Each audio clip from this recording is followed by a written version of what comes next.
तो गाइस चलिए शुरू करते हैं। इस वीडियो में आपको BA second year fourth semester के मध्यकालीन इतिहास के इम्पॉर्टेंट महत्वपूर्ण क्वेश्चन आपके एग्जाम के लिए। तो आशा करते हैं आपने इसके पहले का वीडियो ज़रूर देखा होगा, नहीं देखा होगा तो लिंक आपको डिस्क्रिप्शन बॉक्स में मिल जाएगा, आप वहाँ से जाकर देख सकते हैं। तो इसमें चैप्टर 7 का नाम है जर्मनी का एकीकरण। पहला क्वेश्चन इसमें दिया गया है, यूरोपीय रंगमंच पर नेपोलियन बोनापार्ट के उदय से पूर्व जर्मनी किसके अधीन माना जाता था? पवित्र रोमन साम्राज्य के अधीन माना जाता था। नेक्स्ट क्वेश्चन है, नेपोलियन द्वारा बनाए गए 39 राज्यों में जर्मन संघ को किस नाम से जाना जाता था? राइन संघ के नाम से जाना जाता था। चलिए बढ़ते हैं अगले क्वेश्चन की तरफ। आधुनिक जर्मनी का जन्मदाता कौन था? आधुनिक जर्मनी का जन्मदाता नेपोलियन था। नेक्स्ट क्वेश्चन है, जर्मन के 39 राज्य के संघीय सदन का अधिवेशन कहाँ होता था? फ्रैंकफर्ट में होता था। ऑप्शन नंबर ए इसका राइट आंसर है। राजनीतिक रूप में जर्मनी कब एकत्रित हो पाया था? राजनीतिक रूप में जर्मनी कब एकत्रित हो पाया था? 1870 ईस्वी में। ऑप्शन नंबर ए इसका राइट आंसर है। तो गाइस बढ़ते हैं अगले क्वेश्चन की तरफ। यहाँ पर दिया गया है, जर्मनी के आर्थिक एकीकरण में निम्न में से किसका योगदान था? जर्मनी के आर्थिक एकीकरण में निम्न में से किसका योगदान था? मासेन का था। ऑप्शन नंबर क्या है? बी इसका राइट आंसर है। चुंगी कानून कब पारित किया गया था? चुंगी कानून सन 1818 ईस्वी में पारित किया गया था। ऑप्शन नंबर ए इसका राइट आंसर है। जर्मनी के एकीकरण में निम्न में से कौन सी बाधाएं थी? जर्मनी के एकीकरण में निम्नलिखित में से सभी बाधाएं थी। चलिए बढ़ते हैं अगले क्वेश्चन की तरफ। विलियम प्रथम ने बिस्मार्क को प्रशा का प्रधानमंत्री कब बनाया? विलियम प्रथम ने बिस्मार्क को प्रशा का प्रधानमंत्री कब बनाया था? सन 1862 ईस्वी में बनाया था। ऑप्शन नंबर ए इसका राइट आंसर है। बिस्मार्क का जन्म कब हुआ था? बिस्मार्क का जन्म 1815 ईस्वी में हुआ था। ऑप्शन नंबर सी इसका राइट आंसर है। निम्न में से कौन विधान को कागज का टुकड़ा कहा करता था? निम्न में से कौन विधान को कागज का टुकड़ा कहा करता था? बिस्मार्क। ऑप्शन नंबर क्या है? सी इसका राइट आंसर है। चलिए बढ़ते हैं अगले क्वेश्चन की तरफ। यह किसने स्पष्ट कर दिया है कि जर्मन के भविष्य का निर्माण संसद नहीं बल्कि सेना करेगी? किसने कहा था? बिस्मार्क ने। ऑप्शन नंबर क्या है? बी इसका राइट आंसर है। गेस्टाइन का समझौता किसके बीच हुआ था? गेस्टाइन का समझौता ऑस्ट्रिया प्रशा के बीच हुआ था। ऑप्शन नंबर क्या है? सी इसका राइट आंसर है। 7 सप्ताह का युद्ध कब हुआ था? 7 सप्ताह का युद्ध सन 1866 ईस्वी में हुआ था। ऑप्शन नंबर डी क्या है? इसका राइट आंसर है। चलिए बढ़ते हैं अगले क्वेश्चन की तरफ। निम्न में से कौन सा युद्ध 7 सप्ताह युद्ध में लड़े गए थे? निम्न में से कौन सा युद्ध 7 सप्ताह में लड़े गए थे? उपयुक्त में से सभी। लीसा का युद्ध, सेडोवा का युद्ध और कस्टोजा का युद्ध। चलिए बढ़ते हैं अगले क्वेश्चन की तरफ। 1866 ईस्वी आधुनिक यूरोप के इतिहास का निर्णायक वर्ष था। यह कथन किसका था? यह कथन हेजन का था। ऑप्शन नंबर ए इसका राइट आंसर है। फ्रांस में तृतीय गणतंत्र की स्थापना कब हुई थी? सन 1871 ईस्वी में हुई थी। नेक्स्ट क्वेश्चन है, इंपीरियल रेलवे बोर्ड की स्थापना किसने की थी? इंपीरियल रेलवे बोर्ड की स्थापना बिस्मार्क ने किया था। ऑप्शन नंबर सी इसका राइट आंसर है। बिस्मार्क द्वारा रोमन कैथोलिक चर्च के विरुद्ध की गई कार्रवाई को किस नाम से जाना जाता है? उपयुक्त में से दोनों, कुलचुर कैंप्स और सभ्यता के लिए। बिस्मार्क ने एक नया इंपीरियल सिक्का कब चलाया था? सन 1871 ईस्वी में चलाया था। बिस्मार्क द्वारा चलाए गए इंपीरियल सिक्के पर किसका चिन्ह अंकित था? कैसर विलियम वन का चिन्ह अंकित था। अगला है, कुलचुर कैंप शब्द का प्रयोग सर्वप्रथम किसने किया था? वर्काउ ने किया था। आगे क्वेश्चन, बिस्मार्क के कुलचुर कैंप संघर्ष का कदाचित सबसे प्रमुख परिणाम एक शक्तिशाली सेंटर पार्टी का गठन था। यह कथन किसका है? वेंस का है। बिस्मार्क ने रोग बीमा अधिनियम का पास करवाया। बिस्मार्क ने रोग अधिनियम बीमा सन 1883 ईस्वी में पास करवाया था। चलिए बढ़ते हैं अगले क्वेश्चन की तरफ। गुटबंदी मेरे लिए दुख स्वप्न है। यह कथन किसका है? बिस्मार्क का है। बिस्मार्क ने जर्मनी उपनिवेशिक संघ की स्थापना कब की थी? सन 1882 में बिस्मार्क ने जर्मनी उपनिवेशिक संघ की स्थापना की थी। राइन संघ में कितने राज्य सम्मिलित थे? राइन संघ में 39 राज्य सम्मिलित थे। रक्त एवं लौह नीति का प्रतिपादक कौन था? रक्त एवं लौह नीति का प्रतिपादक बिस्मार्क था। ऑप्शन क्या है? बी इसका राइट आंसर है। जर्मनी का एकीकरण कब समाप्त हुआ? 30 जून 2015 को। नेक्स्ट क्वेश्चन है जर्मनी का एकीकरण किस ने किया था? बिस्मार्क ने किया था। ऑप्शन नंबर क्या है? 20 का राइट आंसर है। बिस्मार्क कौन था? प्रसा के शासक विलियम प्रथम का प्रधानमंत्री था। ऑप्शन नंबर ए इसका राइट आंसर है। विलियम प्रथम के जर्मन संघ के सम्राट का ताज कब पहनाया गया था? विलियम प्रथम के जर्मन संघ के सम्राट का ताज कब पहनाया गया था? 18 यानी कि 8 फरवरी 1871 को पहनाया गया था। आगे क्वेश्चन, जर्मन एकीकरण में बिस्मार्क को सबसे अधिक डर इनमें से किससे था? फ्रांस से था। ऑप्शन नंबर सी इसका राइट आंसर है। जर्मनी की राष्ट्रीयता का संदेशवाहक किसे माना जाता है? जर्मनी के राष्ट्रीयता का संदेशवाहक नेपोलियन बोनापार्ट को माना जाता है। ऑप्शन नंबर सी इसका राइट आंसर है। जर्मनी के आर्थिक राष्ट्रवाद का पिता किसे माना जाता है? जर्मनी के आर्थिक राष्ट्रवाद का पिता फ्रेडरिक लिस्ट को माना जाता है। ऑप्शन नंबर क्या है? 20 का राइट आंसर है। जर्मनी की राष्ट्रीय सभा को किस नाम से जाना जाता है? इनमें से डायट के नाम से जाना जाता है। नेक्स्ट क्वेश्चन है डायट कहाँ होती थी? डायट फ्रैंकफर्ट में थी। डायट कहाँ होती थी? फ्रैंकफर्ट में। ऑप्शन सी इसका राइट आंसर है। बढ़ते हैं अगले क्वेश्चन की तरफ। हमारा नेक्स्ट क्वेश्चन है जर्मन समाज पर ऑस्ट्रिया का शासन कब से कब तक रहा? जर्मन समाज पर ऑस्ट्रिया का शासन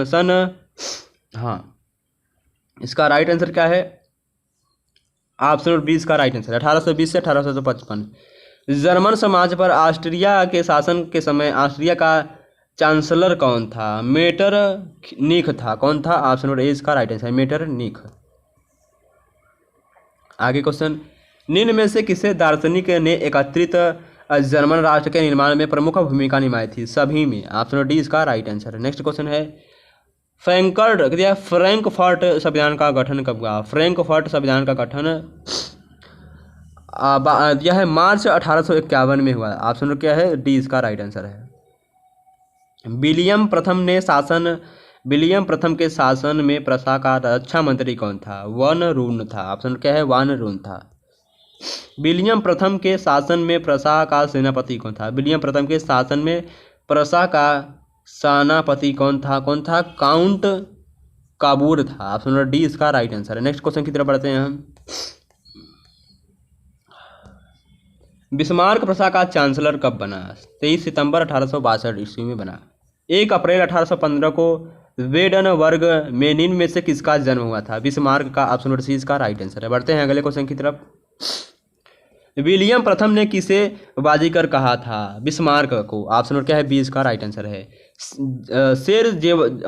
शेरजोवा युद्ध 1866 में किसने ऑस्ट्रिया के सामने आत्मसमर्पण कर दिया था? ऑस्ट्रिया। ऑप्शन नंबर सी इसका राइट आंसर है। 23 अगस्त 1866 ईस्वी में पाग संधि के तहत निम्न में से कौन जर्मन संधि में शामिल हुआ? ऑस्ट्रिया। ऑप्शन नंबर सी इसका राइट आंसर है। 15 जुलाई 1870 ईस्वी को प्रसा से डान के युद्ध किससे लड़ा? सार्डिनिया से। ऑप्शन नंबर डी इसका राइट आंसर है। बढ़ते हैं अगले क्वेश्चन की तरफ। बिस्मार्क ने जर्मनी के किस सम्राट का राज्याभिषेक वर्साय के राजमहल में किया था? विलियम प्रथम। ऑप्शन नंबर क्या है? ए इसका राइट आंसर है। किस युद्ध के बाद जर्मनी का एकीकरण संभव हुआ? सूडान का युद्ध के बाद जर्मनी का एकीकरण संभव हुआ। नेपोलियन प्रथम ने जर्मनी के कितने राज्यों को समाप्त कर डच राज्यों का संघ बनाया है? 300। कितने जर्मन राज्यों ने मिलकर 1834 में प्रसा के नेतृत्व में जाल्बेरिन संघ का निर्माण किया? 18 राज्यों ने मिलकर। 1859 में किसे रूस में जर्मनी का राजदूत नियुक्त किया गया था? बिस्मार्क को। ऑप्शन नंबर 20 का राइट आंसर है। 1862 में किसे फ्रांस में जर्मनी का राजदूत बनाकर भेजा गया था? बिस्मार्क को बनाकर भेजा गया था। बट नेक्स्ट क्वेश्चन हमारा क्या दिया गया है? प्रसा और ऑस्ट्रिया ने सम्मिलित रूप से किस वर्ष डेनमार्क को पराजित किया था? किस वर्ष डेनमार्क को पराजित किया था? सन 1860 ईस्वी में पराजित किया था। ऑप्शन नंबर ए इसका राइट आंसर है। नेक्स्ट क्वेश्चन है फ्रैंकफर्ट की संधि का प्रधान निम्न में से कौन है? फ्रैंकफर्ट की संधि का प्रधान निम्न में से उक्त में से सभी हैं। ऑप्शन नंबर डी इसका राइट आंसर है। बिस्मार्क की शिक्षा कहाँ हुई थी? बिस्मार्क की शिक्षा बर्लिन में हुआ था। ऑप्शन नंबर बी इसका राइट आंसर है। बढ़ते हैं अगले क्वेश्चन की तरफ। किस वर्ष बिस्मार्क प्रसा की प्रतिनिधि सभा का सदस्य चुना गया था?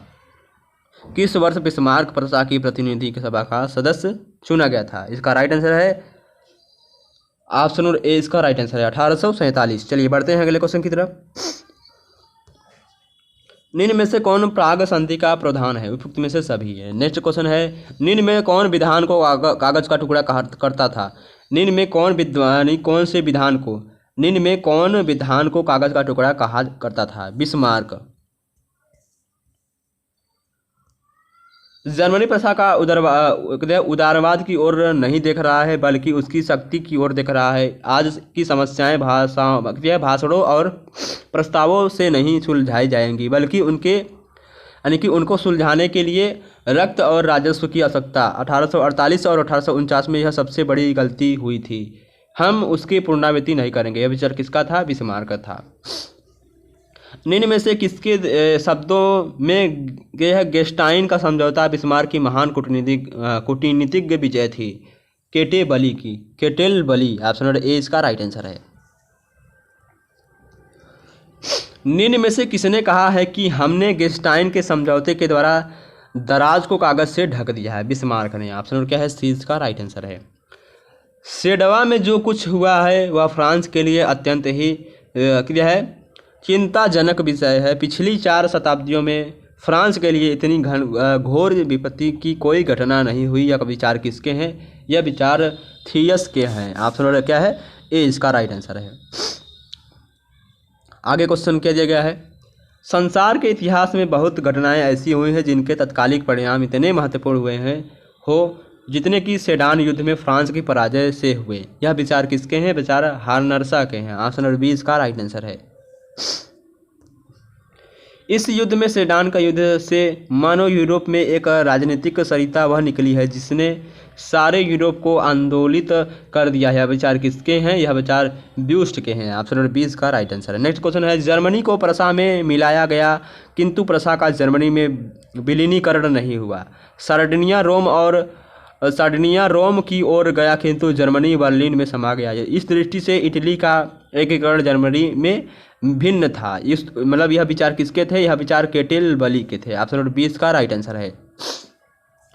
यंग यूरोप की स्थापना किसने की थी? यंग यूरोप की स्थापना मेजेनी ने की थी। किसने की थी? यंग यूरोप की स्थापना मेजेनी ने की थी। ऑप्शन नंबर क्या है? 20 का राइट आंसर है। आई होप ये महत्वपूर्ण इंपॉर्टेंट क्वेश्चन आपके BA second year 4th semester मध्यकालीन इतिहास के लिए बहुत ही महत्वपूर्ण सिद्ध होगा। तो धन्यवाद, बेस्ट ऑफ लक। चलिए नेक्स्ट वीडियो मिलते हैं।